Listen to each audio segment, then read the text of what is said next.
Hello, I'm Severin Suzuki speaking for ECHO, the Environmental Children's Organization. We're a group of 12 and 13-year-olds trying to make a difference. Vanessa Seti, Morgan Geisler, Michelle Quigg, and me. We've raised all the money to come here ourselves, to come 5,000 miles to tell you adults you must change your ways. Coming up here today, I have no hidden agenda. I am fighting for my future. Losing my future is not like losing an election or a few points on the stock market. I am here to speak for all generations to come. I am here to speak on behalf of the starving children around the world whose cries go unheard. I am here to speak for the countless animals dying across this planet because they have nowhere left to go. I am afraid to go out in the sun now because of the holes in our ozone. I am afraid to breathe the air because I don't know what chemicals are in it. I used to go fishing in Vancouver, my home, with my dad, until just a few years ago we found the fish full of cancers.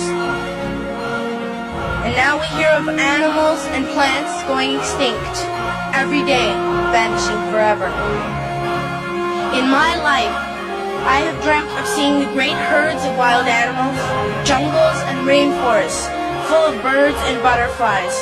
But now I wonder if they will even exist for my children to see. Did you have to worry of these things when you were my age? All this is happening before our eyes, and yet we act as if we have all the time we want and all the solutions. I'm only a child and I don't have all the solutions. But I want you to realize, neither do you. You don't know how to fix the holes in our ozone layer. You don't know how to bring the salmon back up in a dead stream. You don't know how to bring back an animal now extinct. And you can't bring back the forests that once grew where there is now a desert. If you don't know how to fix it, please stop breaking it. Here, you may be delegates of your government, business people, organizers, reporters, or politicians, but really, your mothers and fathers, sisters and brothers, aunts and uncles, and all of you are someone's child. I'm only a child, yet I know we are all part of a family, 5 billion strong, in fact 30 million species strong, and borders and governments will never change that. I'm only a child, yet I know we are all in this together and should act as one single world towards one single goal.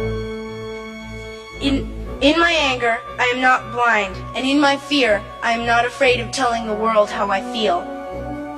In my country, we make so much waste. We buy and throw away, buy and throw away, buy and throw away, and yet northern countries will not share with the needy. Even when we have more than enough, we are afraid to share. We are afraid to let go of some of our wealth.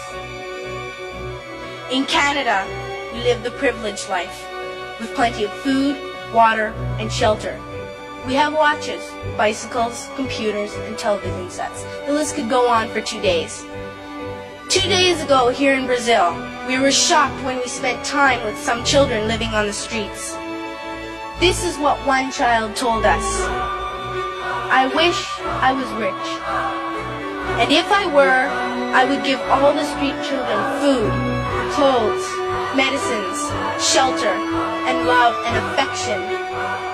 If a child on the streets who has nothing is willing to share, why are we who have everything still so greedy? I can't stop thinking that these are children my own age, that it makes a tremendous difference where you are born. That I could be one of those children living in the favelas of Rio. I could be a child starving in Somalia, or a victim of war in the Middle East, or a beggar in India.